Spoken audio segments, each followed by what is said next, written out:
Shalom Jemaat Bukit Sion yang dikasihi Tuhan, dimanapun saudara berada, mari kita siapkan hati dan pikiran kita untuk memuji, menyembah, mendengarkan firman Tuhan, dan menerima berkat Tuhan melalui ibadah online hari ini.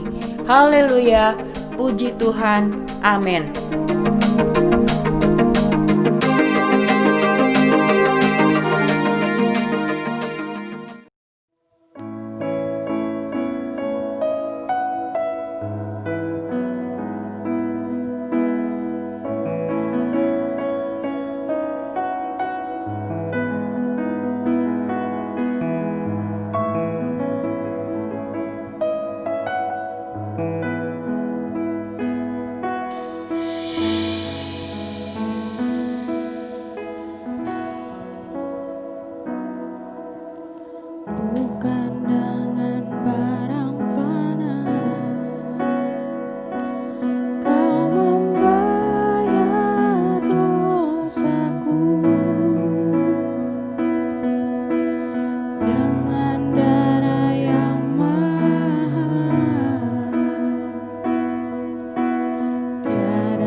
Engkau Tuhan, terpujilah Engkau Roh Kudus yang baik, Tuhan Yesus Kristus Tuhan.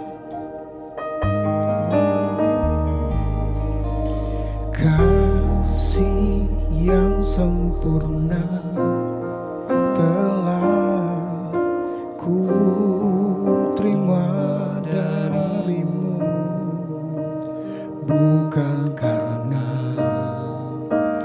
kebaikanku, hanya oleh kasih karunia-Mu Kau pulihkan aku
Haleluya.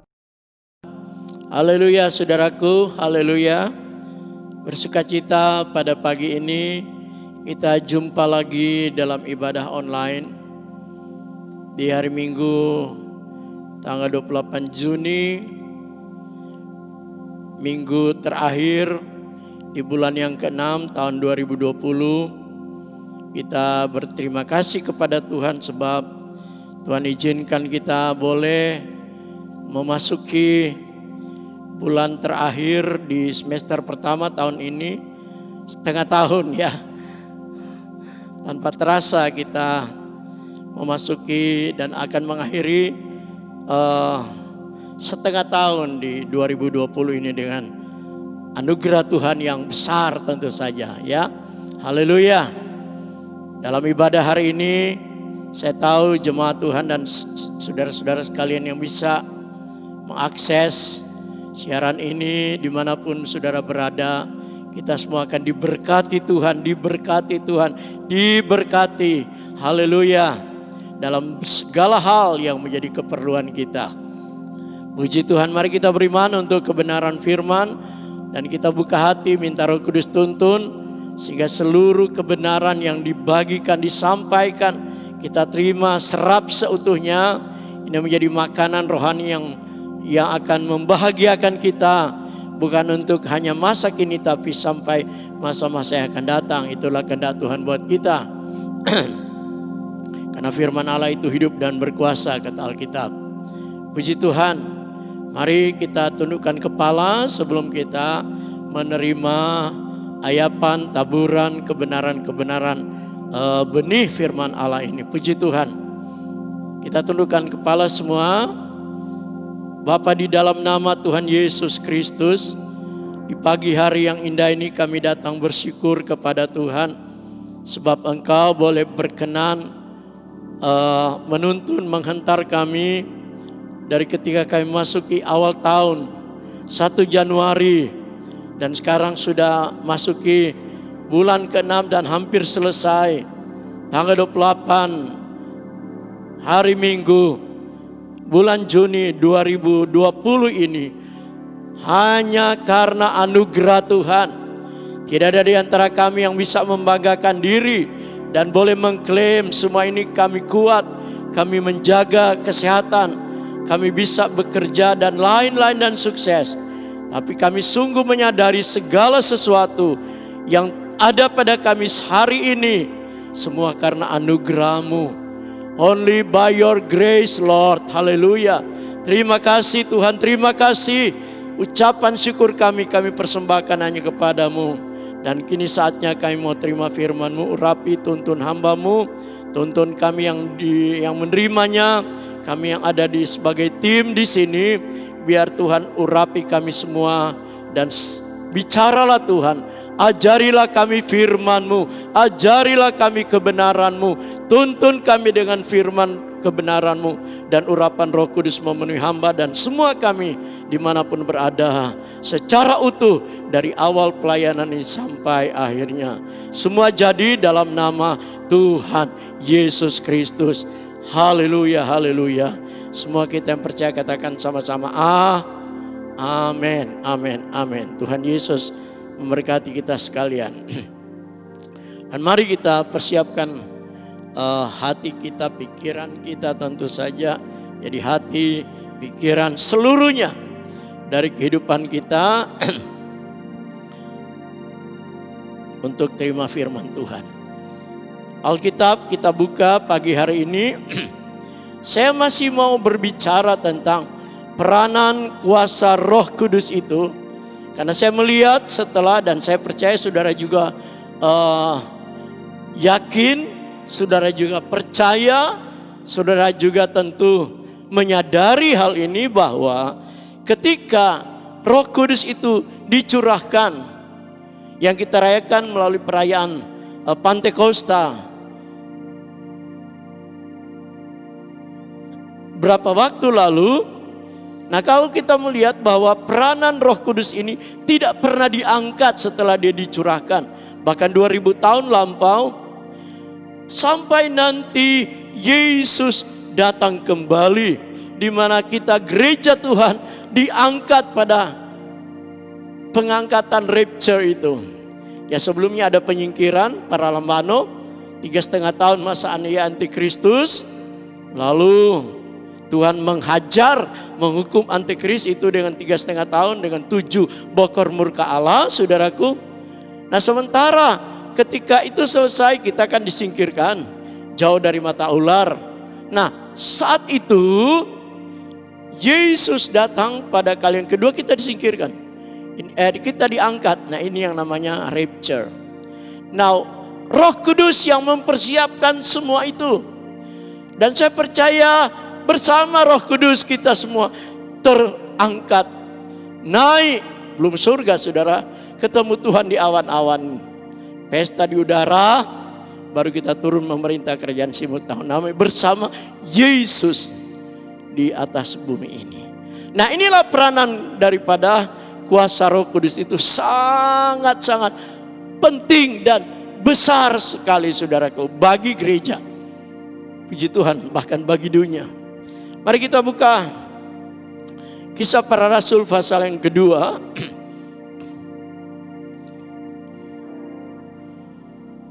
Haleluya. Saudara, sementara mendengarkan dan mengikuti firman, Anda boleh menyembah.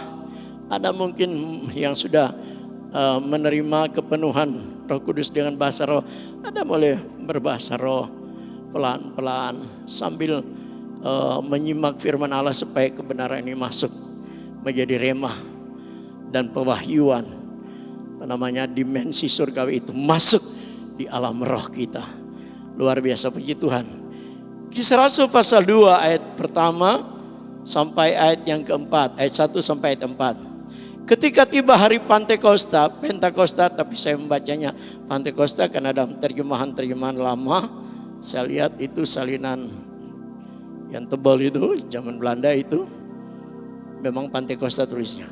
Semua orang percaya berkumpul di satu tempat. Tiba-tiba ayat 2, tiba-tiba turunlah dari langit. Perhatikan ini, suatu bunyi seperti tiupan. Saya garis bawahi kata tiupan angin, yang angin keras yang memenuhi seluruh rumah di mana mereka duduk. Saya ulangi, tiba-tiba turunlah dari langit, ya dari langit, seperti tiupan angin, atau saya ulangi, tiba-tiba turunlah dari langit suatu bunyi seperti tiupan angin keras. Luar biasa. Yang memenuhi seluruh rumah itu di mana mereka duduk, para murid 120, dan tampaklah kepada mereka lidah-lidah api yang bertebaran dan hingga pada mereka masing-masing. Ayat yang keempat, ini dia. Maka penuhlah mereka dengan Roh Kudus. Lalu mereka mulai berkata-kata dalam bahasa-bahasa lain seperti yang diberikan oleh Roh itu kepada mereka untuk mengatakannya. Sampai di situ. Nah, inilah perayaan Pentakosta yang pertama dalam Perjanjian Baru, yang kebetulan itu adalah bersamaan dengan perayaan Pentakosta tradisi Yahudi yang 1500 tahun itu dirayakan oleh orang Israel. Dalam bahasa Ibrani mereka menyebut ini sebagai perayaan Shavuot, hari ke-50. Nah, pekerjaan Roh Kudus itu turun, atau kuasa Roh Kudus itu turun dalam bentuk tiupan angin yang keras, dan kemudian ada lidah-lidah api. Jadi angin keras itu juga bicara gerakan Roh Kudus, lalu lidah-lidah api itu tiupan pekerjaan kuasa Roh Kudus. Lalu kemudian secara pribadi umat-umat Tuhan waktu itu, para rasul, gereja mula-mula itu kemudian dipenuhi dengan Roh Kudus dengan bahasa-bahasa lidah. Nah, ini kenyataan realitas saudara di gereja awal atau gereja mula-mula di zaman perjanjian baru. Nah, hal yang saya ingin katakan bahwa yang pertama kita ngerti bahwa Roh Kudus itu adalah pribadi Allah sendiri. Yang setuju bilang amin, dan sama-sama pasti kita setuju. Kita punya iman didasarkan pada percaya Allah Bapa, Putra, dan Roh Kudus. Dalam pengakuan iman Kristiani disebut aku percaya Allah Bapa, Allah Putra atau Anak dan Roh Kudus. Ketiganya adalah satu, kata 1 Yohanes 5 ayat 7. Ketiganya adalah satu, Bapa, Firman atau Putra dan Roh Kudus. Satu, ehad bahasa Ibraninya. Ehad. Nah, jadi Roh Kudus itu adalah pribadi Allah sendiri. Dan bahkan kalau kita mempelajari peran dari kuasa Roh Kudus ini sendiri, dia bukan baru ada di saat 2000 tahun lalu di dalam hari Pantekosta. Tetapi sebelum itu, dari awal penciptaan alam semesta, dia sudah ada. Karena memang dia Elohim, dia bagian dari kealahan itu. Bapa, Firman, dan Roh Kudus. Ketiga-tiganya bekerja dalam penciptaan alam semesta. Kejadian pasal 1 ayatnya yang kedua mencatat ini demikian ya. Kita pernah membaca itu. Bahwa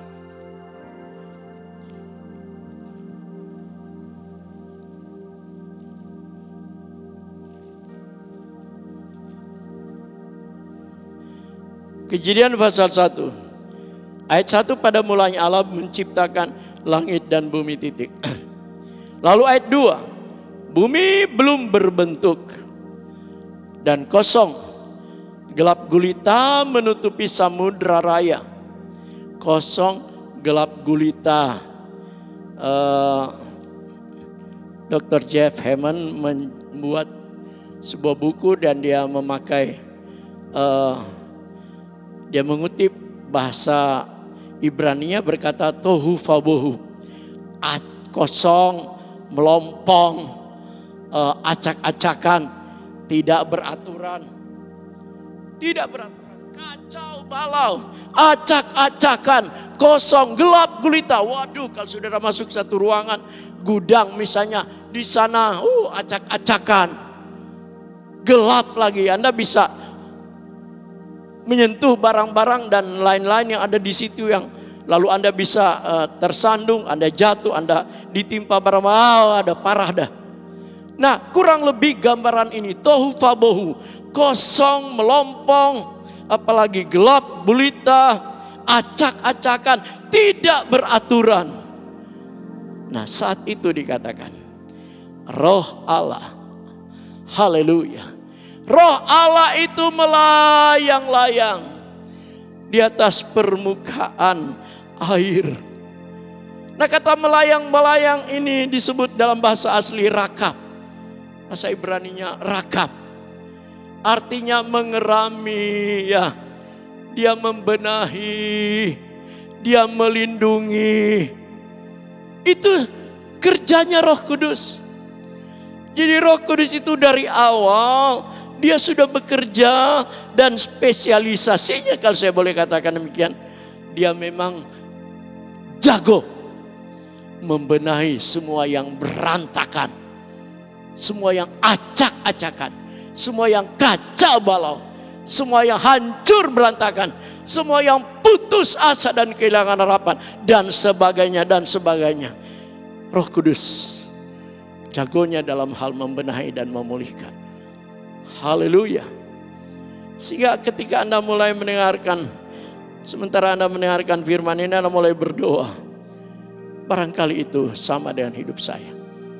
Saya berantakan, saya kacau balau. Hidup saya acak-acakan. Anda undang Roh Kudus, biar dia melayang-layang, dia berhembus dalam hidupmu. Come Holy Spirit, I need you. Come Holy Spirit, I pray. Anda mulai undang, ayo Roh Kudus datang. Berembuslah. Aku merindukan. Aku memerlukan, aku merindukan.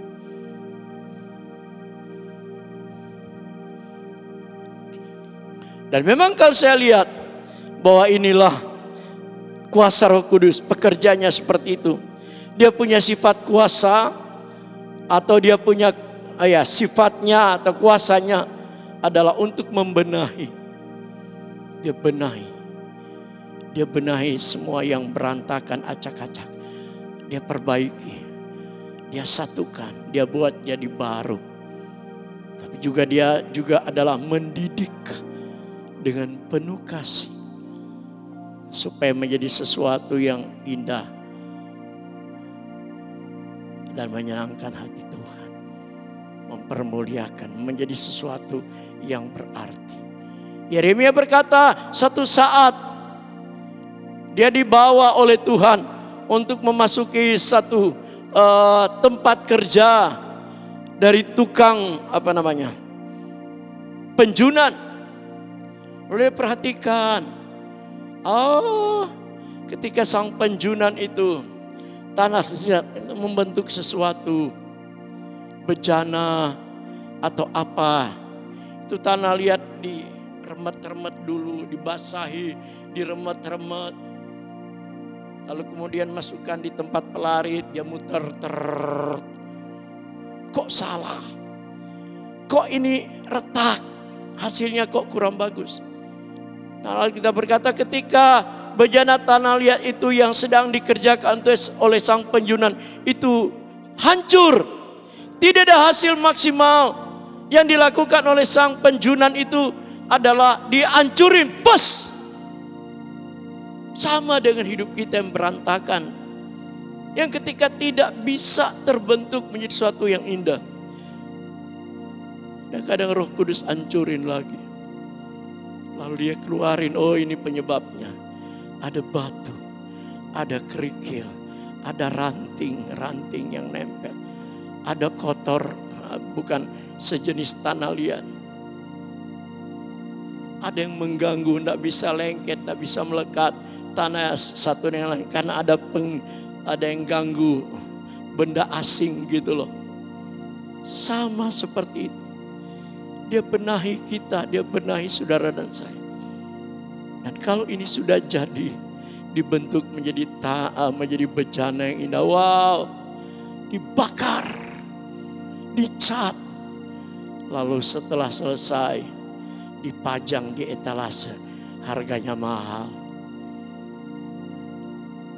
Rasul Paulus berkata kita ini adalah bejana tanah liat yang sudah dibentuk, yang indah di hadapan Tuhan. Melalui proses seperti ini tentu saja. Itu spesialisasinya adalah kuasa Roh Kudus. Anda setuju boleh bilang amin.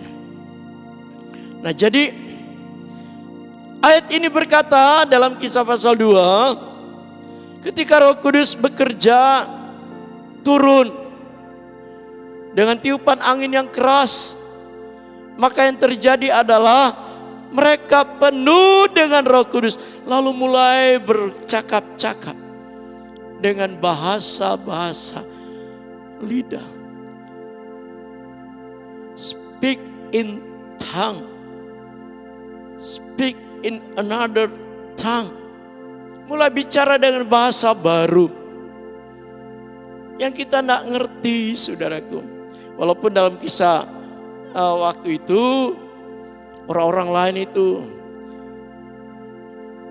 itu mengerti. Mereka dari daerah Arab, mereka dari Syria, mereka dari Afrika Utara, dari Roma, dari Asia, Elam dan sebagainya, dari daerah Iran.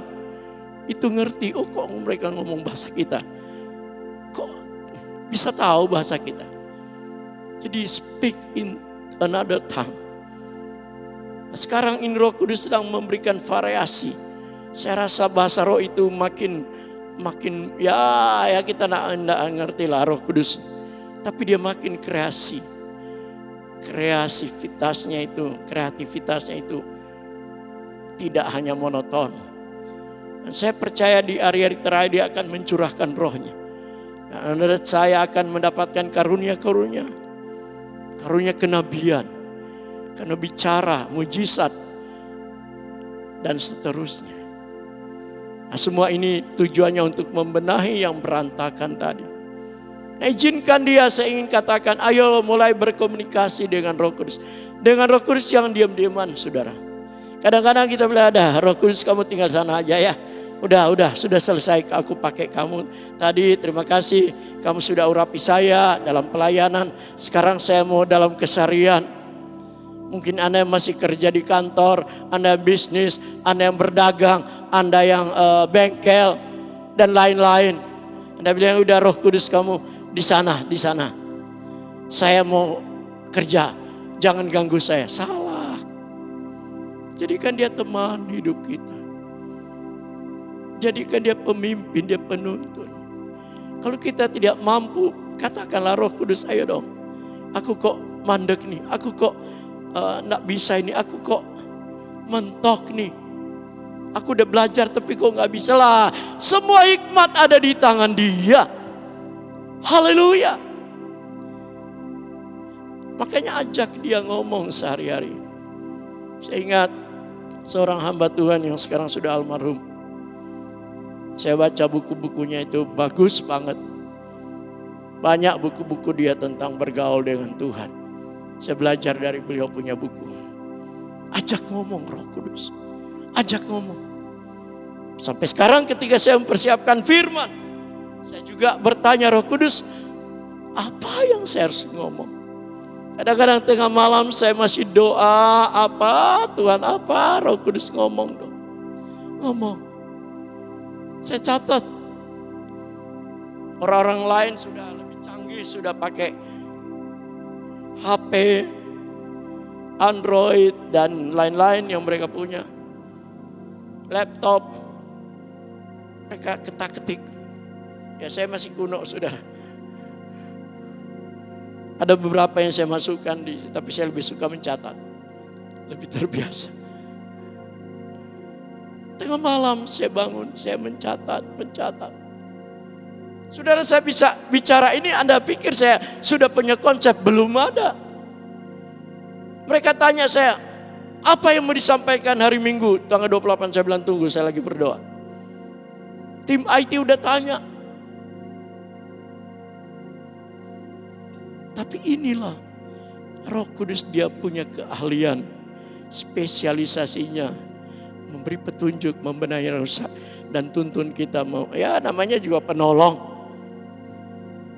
Amin, saudara. Dalam berbagai masalah. Sekarang kita melihat contoh. Saudara buka kitab Nabi Yeskiel. Di dalam kitab Nabi Yeskiel, saudaraku, pasal 37.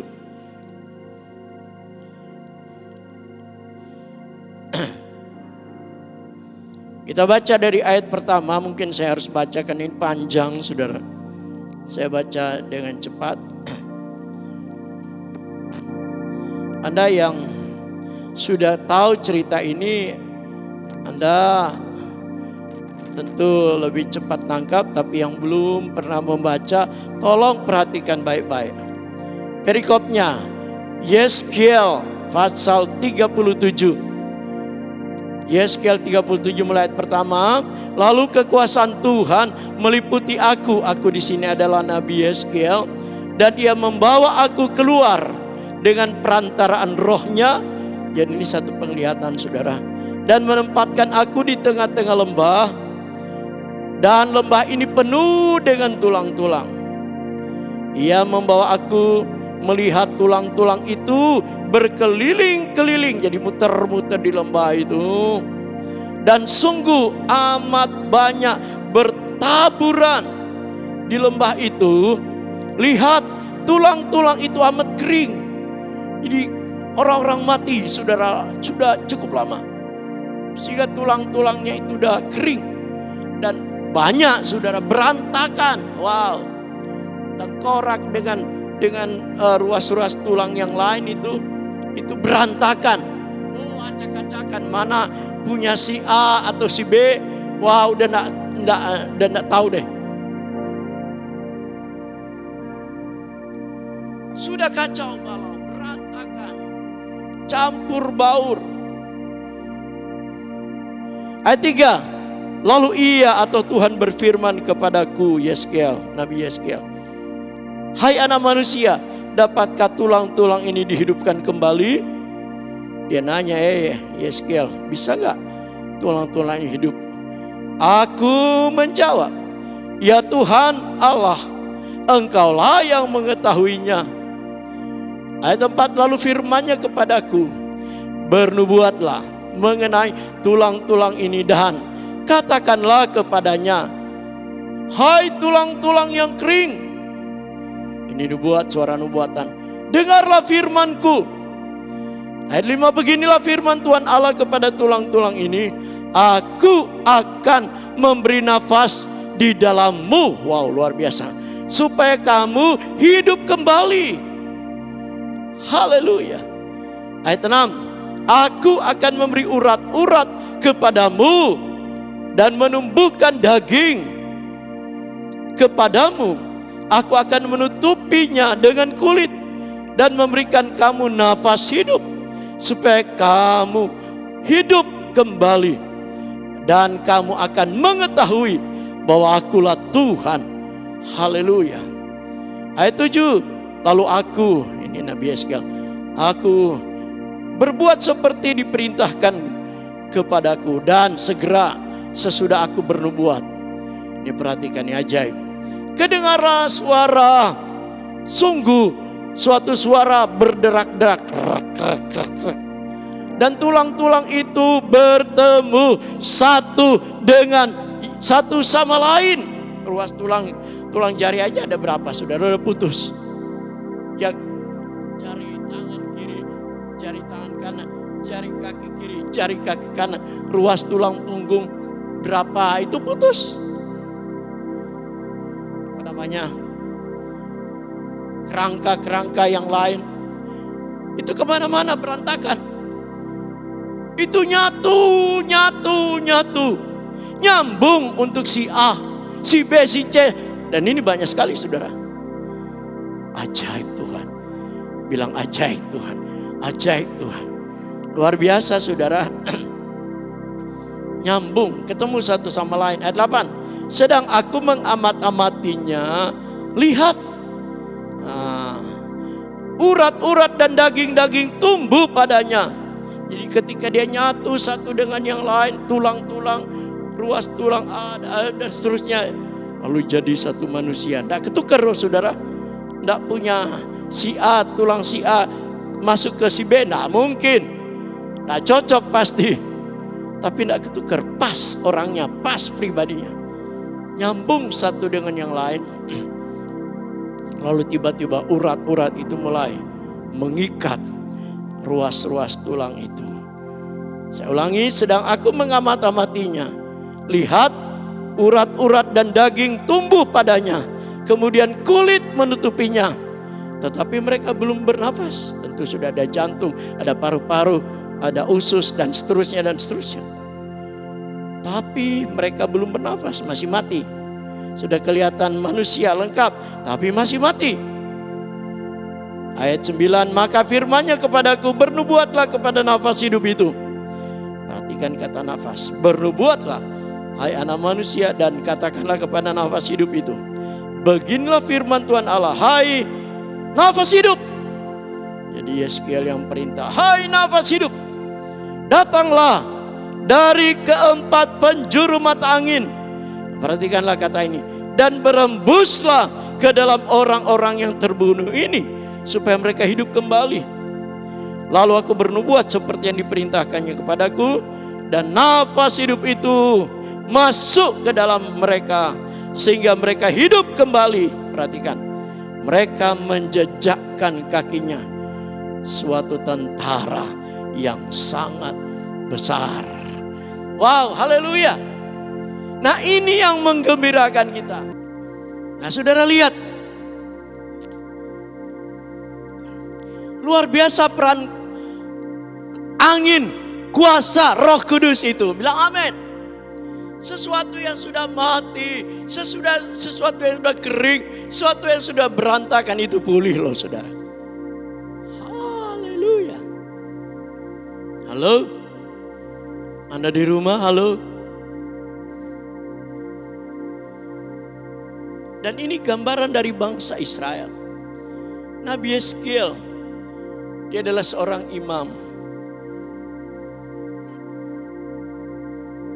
Dan waktu itu dia dibawa dalam pembuangan ke Babilonia, kerajaan Babilonia. Generasi pertama adalah Daniel, Sadrak, Mesak, Abednego. Dan dia adalah generasi yang ketiga kalau saya tidak salah. Generasi berikutnya.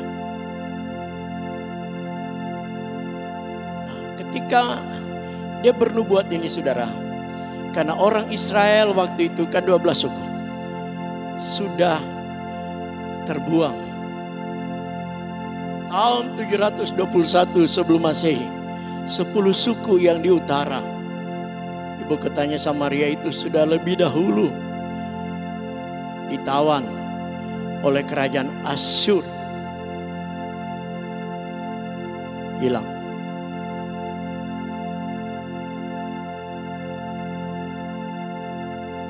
Tahun 606 menyusul kerajaan di selatan ibu kota Yerusalem, Yehuda itu juga dibawa ke Babel, kerajaan Babilonia selama 70 tahun. Nah, ini dia.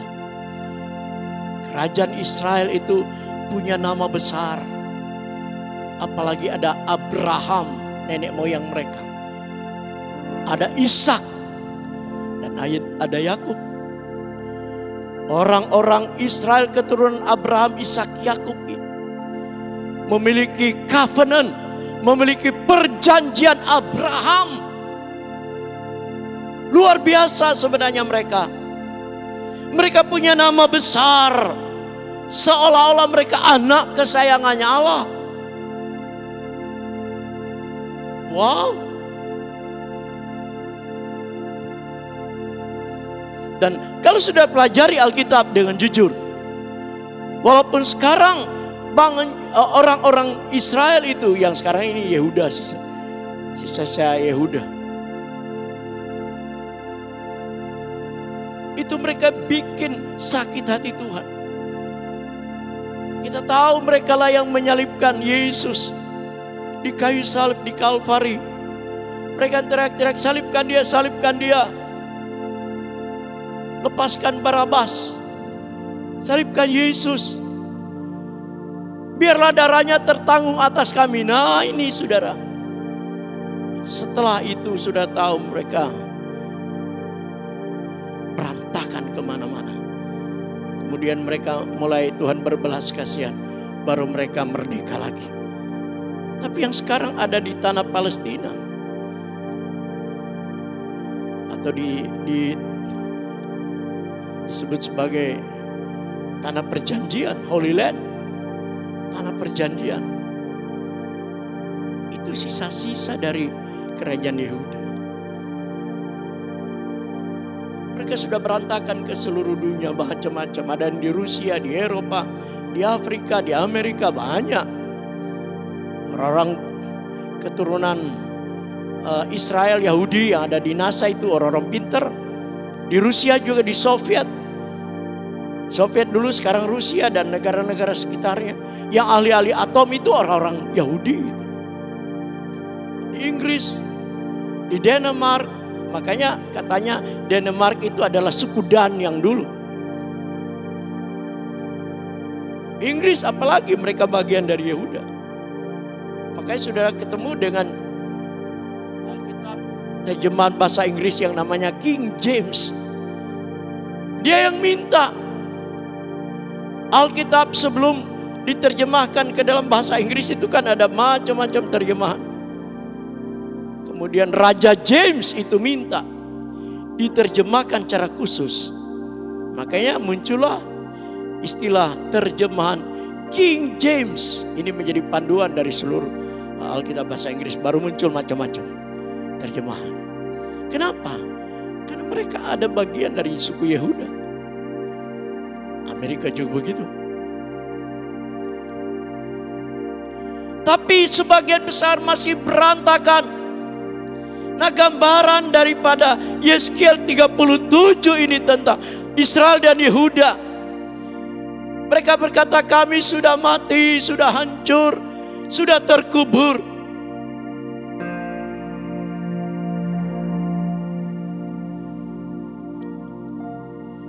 Saya baca lanjut ketika mereka sudah, saya ulangi pada ayatnya yang ke-9 dan 10.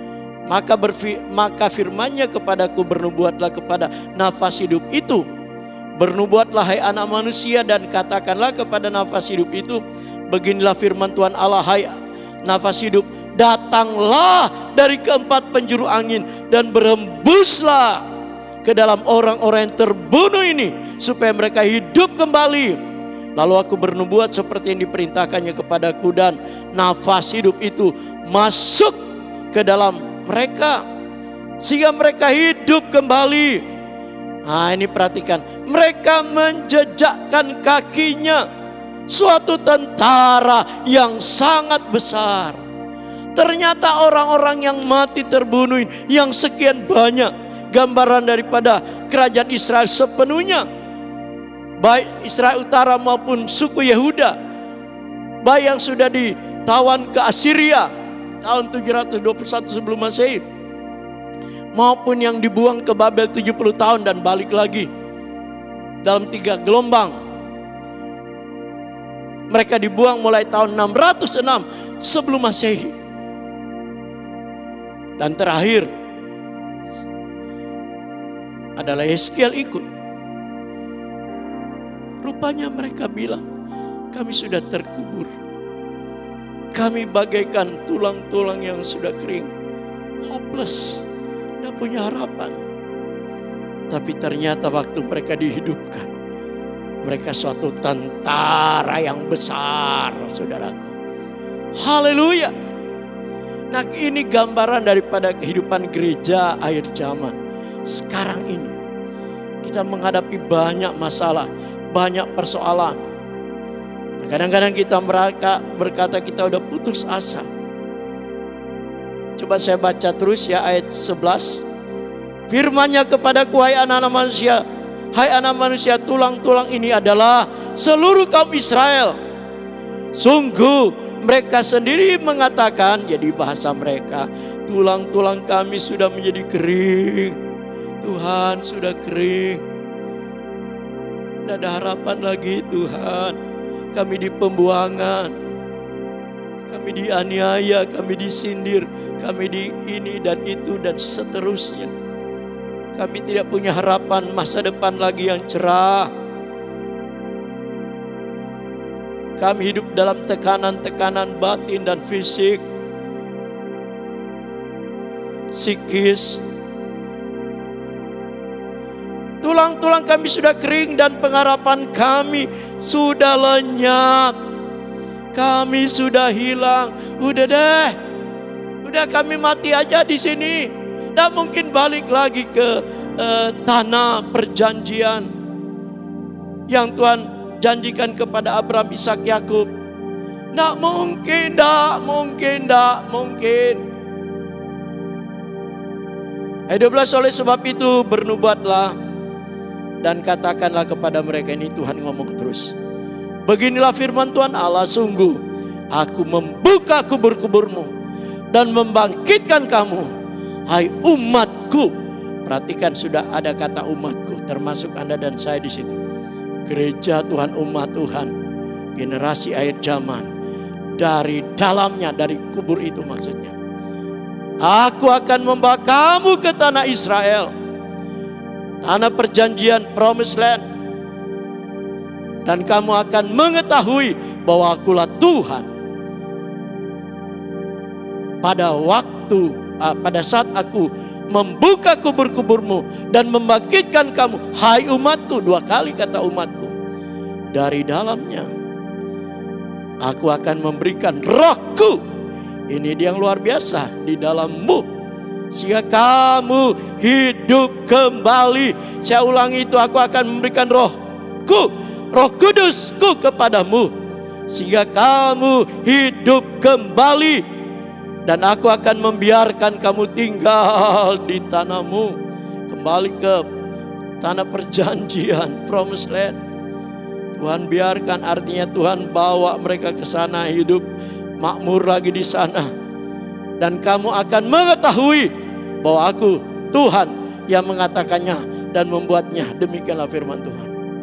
Saudara, setiap keputusasaan, setiap kegagalan, khusus bagi kita generasi akhir zaman ini, itu bisa dipulihkan oleh Tuhan. Pasti ada pemulihan oleh Tuhan. Apakah saudara percaya itu? Tergantung sikap kita, tergantung bagaimana kita merespons. Kalau Tuhan sudah bicara ini banyak janjinya, lalu kita pesimis, ya itu juga kesalahan saudara. Jangan berkata, saya sudah putus asa, tidak mungkin ada jawaban atau tidak ada kemajuan. Saya kecewa berat, orang lain mengecewakanku, si ini dan si itu dan seterusnya.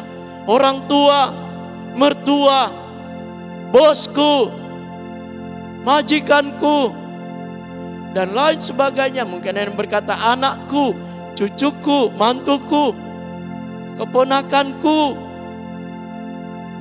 kaum keluargaku, gereja tempat aku melayani. Aku kecewa berat, pendetanya mungkin, tua-tua sidangnya, pastornya, gembalanya, pelayannya, majelisnya, penatuanya, dan seterusnya, diaken, diakonosnya, jemaatnya. Aku kecewa berat. Saudara, ini bisa terjadi. Udah berkata, aku kehilangan masa depan, tidak kuat lagi kerja, aku tidak bisa terobos, dan lain-lain. Kita punya banyak 1001 alasan. Aku tidak punya kesempatan lagi, aku udah hilang, aku tidak bisa maju, aku tidak bisa berkembang. Nah, ini perasaan-perasaan hopeless ini, kehilangan harapan, sudah tidak punya harapan. Seringkali mengintimidasi kita. Iblis itu mengintimidasi dengan suara-suara seperti ini. Nah, mungkin itu kenyataan. Seperti bangsa Israel dan Yehuda. Dan mereka berkata, kami sudah mati, sudah terkubur. Tapi dengar hari ini, jemaat Tuhan, gereja Tuhan dimanapun Anda berada, masih ada harapan. Biarkan Roh Kudus berhembus dalam hidup kita.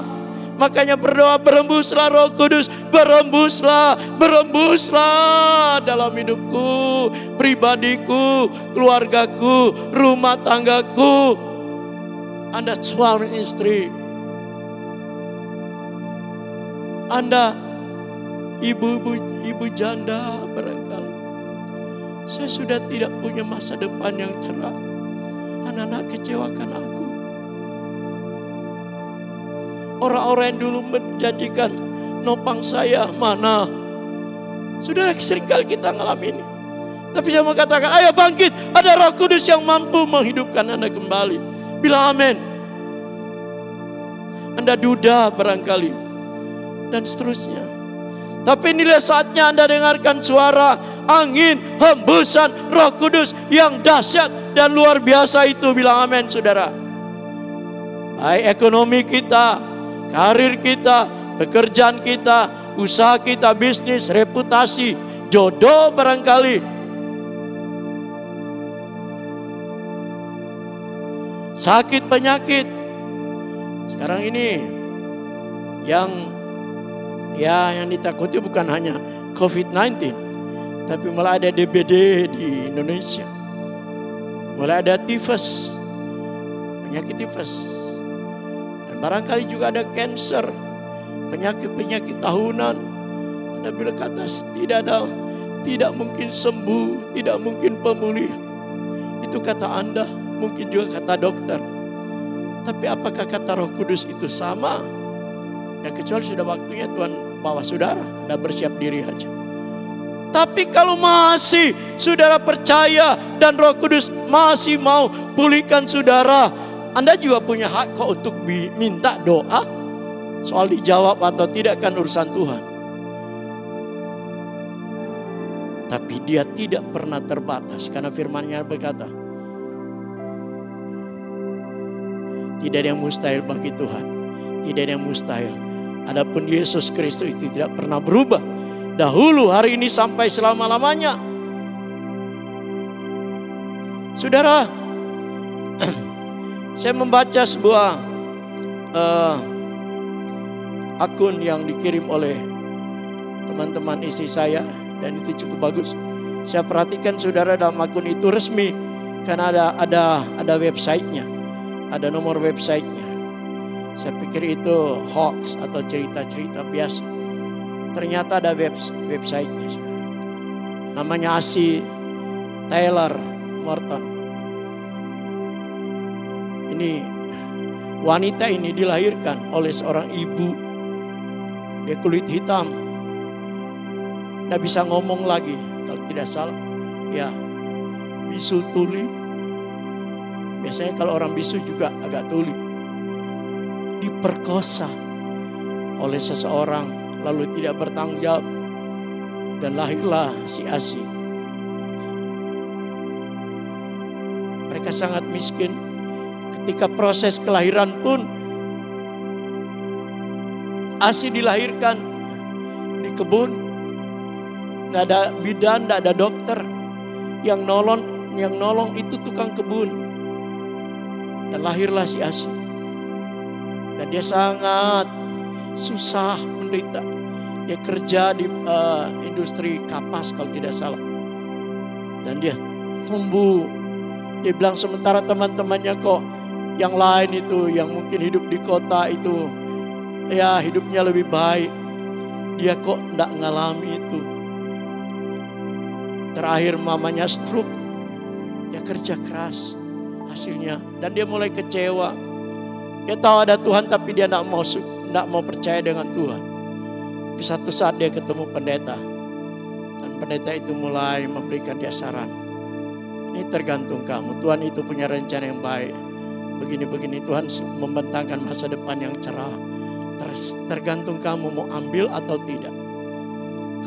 Kamu pilih bersikap positif, terima, atau kamu nolak, terserah kamu. Nah, rupanya ini membekas, saudara. Dan dia mengambil keputusan, saya terima. Dia mulai berdoa, mamanya berdoa. Lalu dia mulai kerja keras, saudara. Singkat cerita, saudara. Ibu Asi Taylor Morton ini jadi Menteri Keuangan Amerika di zaman Presiden Jimmy Carter. Dan tanda tangannya itu ada pada mata uang dolar Amerika. Anda boleh cari itu deh, zaman Jimmy Carter sebagai Presiden Amerika Serikat. Apakah Tuhan tidak ajaib? Seorang yang dilahirkan tanpa masa depan. Dia tidak tahu ayahnya siapa. Dia hasil pemerkosaan seseorang terhadap ibundanya. Kasihan. Ibundanya bisu tuli. Kemudian jadi stroke. Tapi mamanya doa. Kemudian dia mulai ngerti, dia terima tawaran nasihat pendeta itu. Saya mau bangkit, saya tidak mau terpuruk, saya mau respon. Saya tahu itu pekerjaan angin Roh Kudus. Ternyata dia jadi menteri. Dan tanda tangannya itu ada pada mata uang dolar Amerika. Zaman Presiden Jimmy Carter. Dan masih banyak cerita-cerita yang ajaib di mana Tuhan pulihkan, Roh Kudus pulihkan orang-orang yang sudah tidak punya harapan. Ayo bangkit jemaat, katakan amin. Tentara yang kuat. Saudara dan saya akan menjadi tentara yang luar biasa. Percayalah saudaraku. Pekerjaan Roh Kudus ini adalah memulihkan. Memulihkan yang sudah tidak punya harapan. Dan contoh yang terakhir saya ingin menunjukkan saudara. Coba buka Bilangan pasal yang ke-11. Saya lihat ini luar biasa. Ada seorang dari Amerika. Saya juga melihat dia khotbahkan ini. Wow, saya jadi sangat semangat. Saya teringat itu. Dalam sebuah acara TV saya lihat beliau orang Pentakosta banget. Bilangan pasal 11 ayat 31 berkata begini. Lalu bertiuplah angin yang dari Tuhan asalnya. Ini dia. Angin yang dari Tuhan asalnya. Angin Roh Kudus namanya. Angin kuasa Roh Kudus namanya. Bilang sama-sama. Angin dari Tuhan adalah angin kuasa Roh Kudus. Bilang amin. Dibawanya lah burung-burung puyuh dari segala laut. Dari sebelah laut.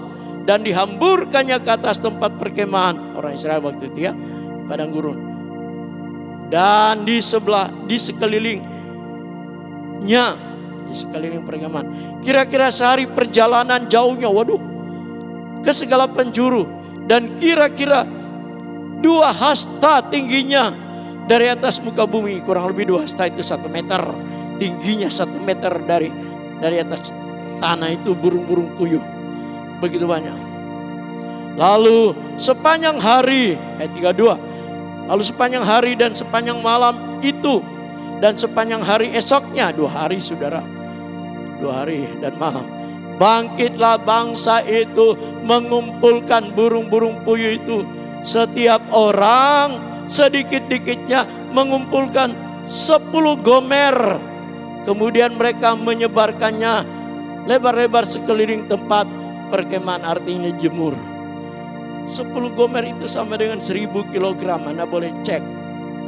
1 orang kumpulin 1000 kilogram itu. 1000 kilogram itu berapa karung? Loh, luar biasa. 1 orang. Tadinya mereka sudah ngomel sama Musa. Musa kok gak pernah makan daging loh, kita ingat di Mesir. Tuhan dengar. Saya mau katakan dalam kebenaran ini, khusus untuk Bilangan pasal yang ke-11 ini saudaraku. Ayat 32-33 adalah angin kuasa Roh Kudus itu membawa kelimpahan, berkat-berkat yang berlimpah atas kita. Tadi dalam Yeskiel pasal 37 adalah angin kuasa Roh Kudus berembus memulihkan yang sudah mati, yang sudah tidak punya harapan, yang sudah putus asa dan lain-lain. Dia pulihkan, dia bangkitkan, dia hidupkan dari kubur. Kali ini angin kuasa Roh Kudus mampu memberkati saudara dengan kelimpahan yang tak terbatas. Bilang amin. No limit, no limit, no limit. Haleluya. Paulus berkata, Allahku akan memenuhi segala keperluan menurut kekayaan dan kemuliaan dalam Kristus Yesus. Tuhan itu punya kemampuan yang luar biasa. Rasul Paulus berkata kepada jemaat Efesus, ketika kita mau cari tahu berapa besar kasih Allah itu, tak terbatas. Dia cuma bilang begini, betapa panjang, betapa lebarnya. No, betapa itu tak terukur. Betapa tinggi dan betapa dalamnya. Aduh saudaraku. Coba Anda masuk pada bagian ukuran ini. Luasnya tak terhingga. Panjangnya, lebarnya, tinggi dan dalamnya. Itu kelimpahan kasih anugerah Tuhan besar. Sehingga apa yang kita belum doakan pun Tuhan tahu, kata Rasul Paulus. Ayo, jangan kecewa, jangan putus asa, jangan tinggalkan Tuhan, jangan mundur. Jangan bilang orang-orang lain perhatikan saya, Tuhan perhatikan Anda. Haleluya. Puji Tuhan. Saya tahu Roh Kudus sedang membawa kita di akhir zaman ini. Untuk gereja mengalami pemulihan. Di tengah-tengah kondisi seperti ini, COVID-19. Ada tangan Tuhan, ada hembusan kuasa Roh Kudus yang siap membuat Anda dan saya tercengang-cengang dan terkagum-kagum. Asal beri hati kita ngalir dalam pimpinan Roh Kudus. Itu sebabnya saya katakan bergaul dengan Roh Kudus secara intim. Jangan biarkan dia ada di belakang saudara. Caranya gimana? Ya tadi berkata-kata dalam berbahasa lain, bahasa roh. Speak in tongue. Anda mulai ajak dia bicara bahasa roh. Haleluya. Ya rana masih karana marana mas. Anda di jalan, Anda berbahasa roh. Anda di kantor, Anda berbahasa roh. Kecil-kecil aja mungkin. Sambil Anda kerja, sip-sipan. Minggu lalu saya bilang, Alkitab ini bisa dari speaker aja. Anda buka aplikasi Alkitab lalu Anda hidupkan speaker. Anda mungkin pakai headset supaya tidak kedengaran sama tetangga di kantor. Supaya tidak mengganggu. Lalu Anda mulai berbahasa roh. Biarkan Roh Kudus berhembus. Kiarana masik karana marana mas. Saya percaya dia mau pulihkan kita hari-hari ini. Haleluya. Saudara, kita persiapkan hati kita. Sebentar lagi kita mau masuk ke dalam. Hari ini kita mau meterai, memasuki akhir bulan Juni dan awal Juli. Meterai itu dengan tubuh dan darahnya.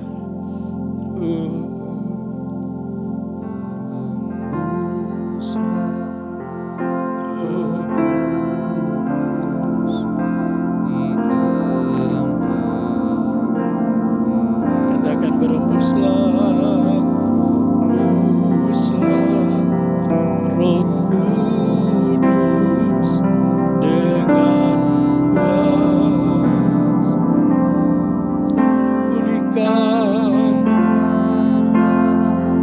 gerejamu di akhir zaman. Berembuslah, amin Tuhan, dan berembuslah sekarang.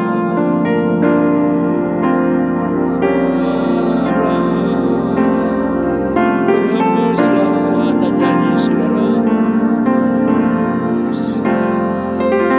Roh Kudus, amin. Haleluya. Berhembuslah, Roh Kudus dengan kuasa. Amin, amin, amin, amin. Pulihkanlah gereja di akhir zaman. Berhembuslah, yes Lord. Biarkan Roh Kudus pulihkan hidupmu yang berantakan, kecewa, putus asa, kehilangan masa depan, sakit, penyakit dan sebagainya. Berembuslah, urapi kami, urapilah Roh Kudus. Kiarana marana masek, karana marana masek, kiarana masek. Haleluya.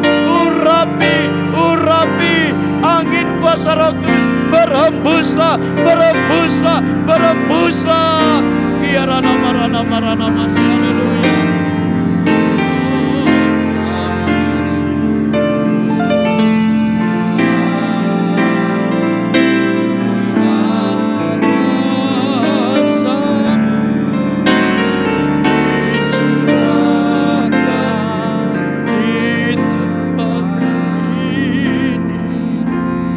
Tanganmu, biarkan Roh Kudus benahi kita. Dan jangan berkata saya sudah tidak mungkin. Bagi Allah tidak ada perkara yang mustahil. Bagi Allah tidak ada yang mustahil. Dia Allah yang ajaib. Buka hati, dalam nama Yesus terjadi pemulihan. Angin Roh Kudus berembus apapun kondisimu. Terima pemulihan, terima pemulihan, terima kesembuhan, terima kekuatan baru. Bangkit, bangkit, bangkit dari kuburan, kata firman Tuhan dalam Yesaya tadi. Kiarana marana mas. Keajaiban biarkan Dia yang ajaib. Yesus yang ajaib. Roh Kudus yang ajaib. Kiarana marana mas. Kiarana marana mas. Kiarana mas. Oh, urapilah. Urapilah kami. Haleluya. Dengan minyak. Oh, haleluya Roh Kudus. Kiarana mas. Kiarana marana marana mas. Kiarana marana marana mas. Kiarana marana marana mas. Oh, haleluya. Kami rindu Tuhan.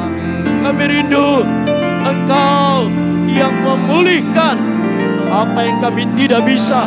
Haleluya. Kiarana marana marana mas. Kiarana marana mas. Terima kasih Roh Kudus. Kiarana mas. Saya baca, saya tahu dalam Roma 8 ayat 26-27 dikatakan Roh Kudus itu akan berdoa dari dalam kita. Ketika kita hanya bisa berbahasa roh. Saya juga berapa kali punya pengalaman seperti ini. Nggak tahu mesti berdoa seperti apa. Tapi saya mulai undang, ayolah Roh Kudus. Engkau yang bantu saya. Dan ketika kita sudah dipenuhkan Roh Kudus, saya mulai berdoa dalam bahasa roh. Dan dalam suasana itu makin lama dia bekerja makin hebat. Saya baca ayat itu demikian. Demikianlah juga Roh membantu kita dalam kelemahan kita. Ketika kita tak mampu, waktu itu saya benar-benar terpuruk iman saya. Tapi masih ada Roh Kudus. Ada tekanan yang kuat. Saya mulai doa dalam roh. Biar anak masih, saya punya gitar waktu itu sambil main gitar. Lama sekali. Lama sekali. Ada batu yang besar yang menekan saya. Tapi lama-lama saya paksa ayarana masek, kiarana marana masek, kiarana marana mas. Ayat ini berkata, demikian juga Roh membantu kita dalam kelemahan kita. Sebab kita tidak tahu bagaimana sebenarnya harus berdoa. Tidak tahu mau ngomong apa lagi deh. Tetapi Roh sendiri berdoa untuk kita kepada Allah. Jadi waktu kita mulai berbahasa roh, Roh yang ngomong kepada Allah Bapa dengan keluhan-keluhan yang tidak terucapkan. Perhatikan ayat 27. Dan Allah yang menyelidiki hati nurani mengetahui maksud Roh itu, yaitu bahwa ia sesuai dengan kehendak Allah berdoa untuk orang-orang kudus.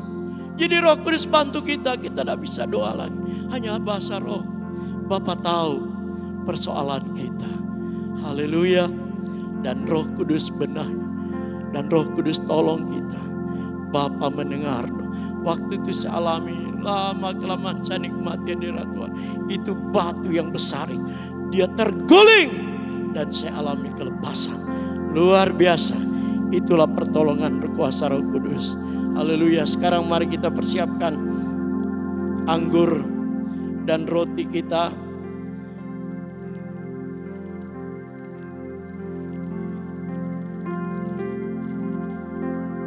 Angkat saudaraku. Persiapkan sungguh-sungguh ini.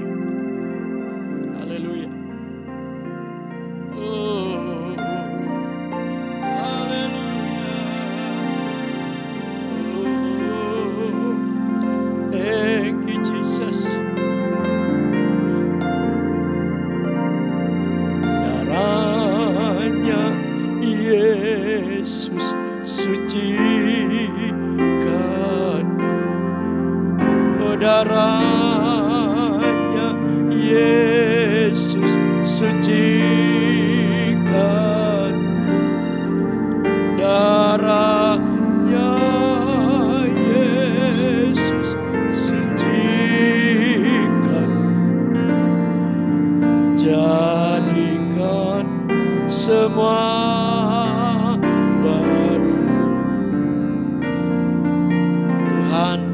Kami siap terima perjamuan Tuhan. Anda di rumah sudah siap, persiapkan roti dan anggur. Sebaiknya Anda bermaaf-maafan dulu, selesaikan dulu. Ada masalah dengan suami istri barangkali, orang tua dengan anak-anak, atau siapa yang ada di lingkungan Anda. Bahkan kalau dia orang jauh, Anda doa, Tuhan maafkan saya, ampuni saya agak clash mungkin dengan saudara saya, dengan teman saya. Kalau Anda bisa WA dia sebentar, Anda katakan maaf atas kekeliruan. Mari saling pulihkan. Mazmur 133 berkata, apabila ada unity, maka urapan itu ngalir. Dan ada embun Gunung Hermon itu turun ke atas Bukit Sion, sehingga kesanalah Tuhan memerintahkan berkat-Nya, kehidupan untuk selama-lamanya. Unity itu perlu, pemberesan itu perlu. Ketika kita mau terima tubuh dan darah Yesus, kita saling memaafkan, saling mengampuni, saling melupakan hal-hal yang sudah terjadi. Jadikan baru. Dan saya yakin berkat itu sedang ngalir hari-hari ini buat kita. Terjadi yang luar biasa, yang spesial hari ini. Masuki bulan Juli yang spesial. Haleluya. Ya Rana Mas. Haleluya. Tuhan ampuni kami satu dengan yang lain. Ampuni segala kekeliruan. Hamba-Mu juga sebagai gembala terhadap jemaat menyadari ada banyak kekurangan. Staf penggembalaan juga tentu ada banyak kekurangan. Para majelis, pelayan-pelayan terhadap jemaat ada banyak kekurangan. Kami suami istri dan anak-anak kami dalam melayani ada banyak kekurangan. Termasuk anak mantu kami ada banyak kekurangan. Kiranya jemaat mau terima, memaafkan kami untuk semua kekurangan. Dan mari kita lupakan semua. Mari angkat roti pada tangan kanan kita. Ya Rana Masio, semua baru, semua baru, darahnya Yesus sucikan,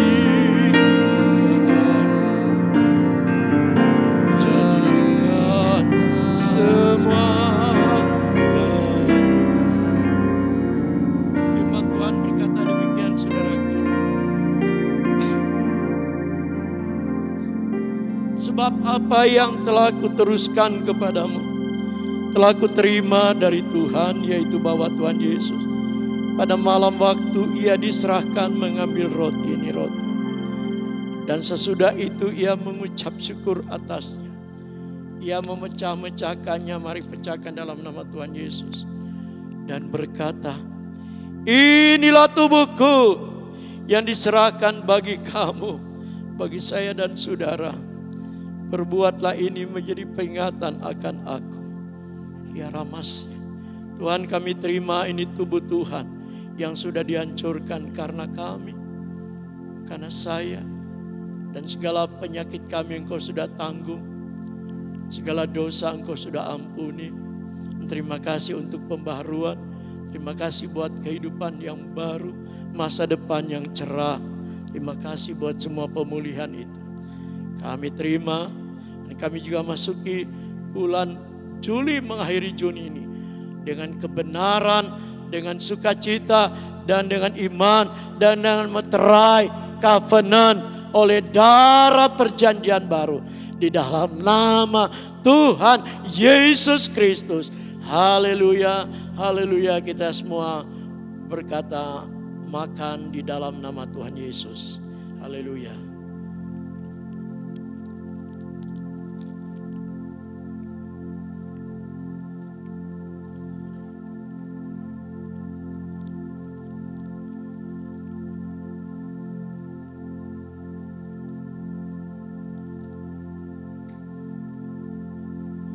Mari angkat cawan. Biarkan tubuh Tuhan masuk ke dalam seluruh pencernaan kita dan membaharui semua organ-organ yang mungkin sedang tidak berfungsi dengan baik, yang rusak, yang sudah mati, sel-sel itu diganti baru dalam nama Yesus. Kuasanya ajaib, kuasa Tuhan ajaib. Baik paru-parumu, paru-paru kita, jantung, saluran pernapasan dan seluruh organ yang perlu diganti, Tuhan Maha Kuasa di dalam nama Tuhan Yesus Kristus, dari kepala sampai ujung kaki dalam nama Tuhan Yesus. Haleluya, terjadi. Mari angkat cawan. Ini adalah darah Yesus. Ini adalah korban Tuhan di kayu salib, darah penembusan. Firman Tuhan berkata begini, demikian juga ia mengambil cawan sesudah makan lalu berkata, cawan ini adalah perjanjian baru yang dimeteraikan oleh darahku. Perjanjian baru yang dimeteraikan oleh darahku. Haleluya. Perbuatlah ini setiap kali kamu meminumnya menjadi peringatan akan aku. Sebab setiap kali kamu makan roti ini dan minum cawan ini, kamu memberitakan kematian Tuhan sampai ia datang. Kami terima cawan perjanjian baru ini. Kami terima meterai darah Yesus ini. Kami terima semua yang terbaik yang Kau sudah kerjakan melalui kematian dan kebangkitan-Mu dari kuburan.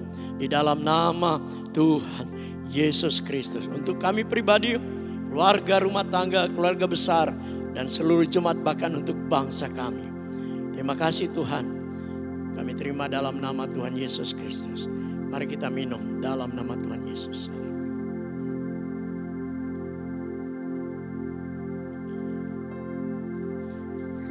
Haleluya.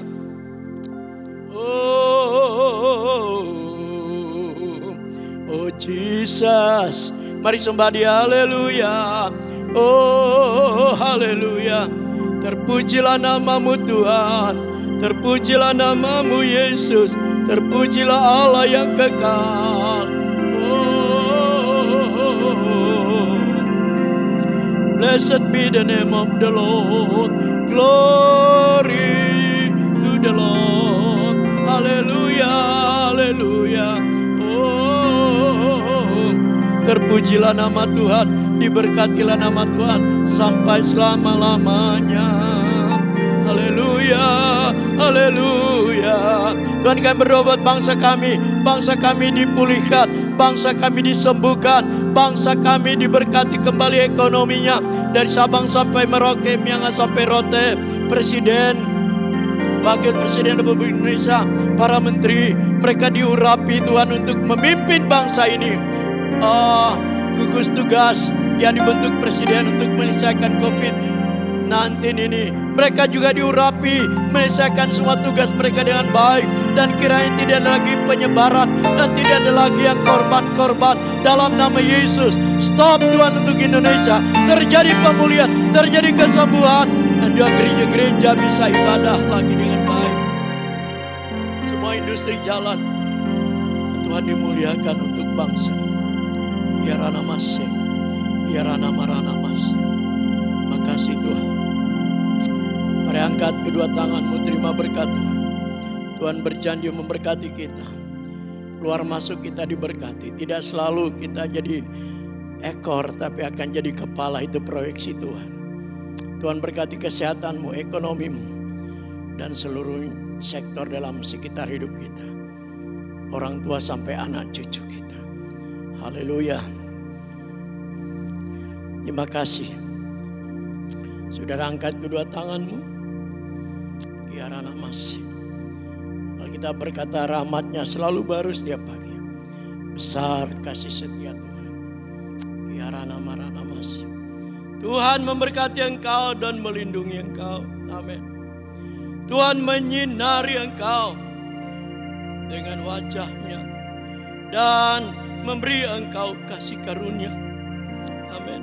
Tuhan menghadapkan wajahnya kepadamu dan memberi engkau damai sejahtera. Haleluya, haleluya.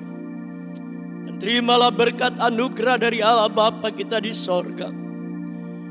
Cinta kasih dalam Yesus Tuhan dan Juru Selamat, serta persekutuan dengan Roh Kudus yang terus mengurapi kita dan memimpin kita, menuntun kita, memberkati kita setiap hari.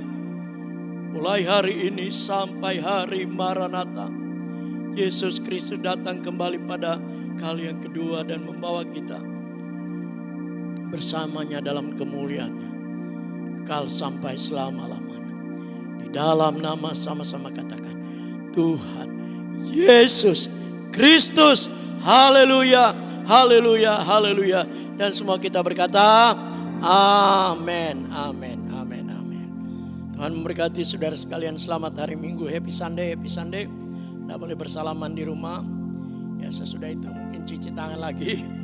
Haleluya, God bless you anyway. Nah saudara, pengumuman untuk ibadah selanjutnya akan disampaikan nanti. Dan saudara terima setiap informasi dari gereja dan tolong disampaikan kepada yang lain. Tuhan berkati. Shalom. Terima kasih telah mengikuti ibadah online GPDI Bukit Sion pada hari ini. Dan bagi Bapak Ibu, saudara-saudari yang rindu untuk menabur untuk pekerjaan Tuhan dan mengembalikan milik Tuhan, Anda dapat memberikan melalui rekening berikut ini.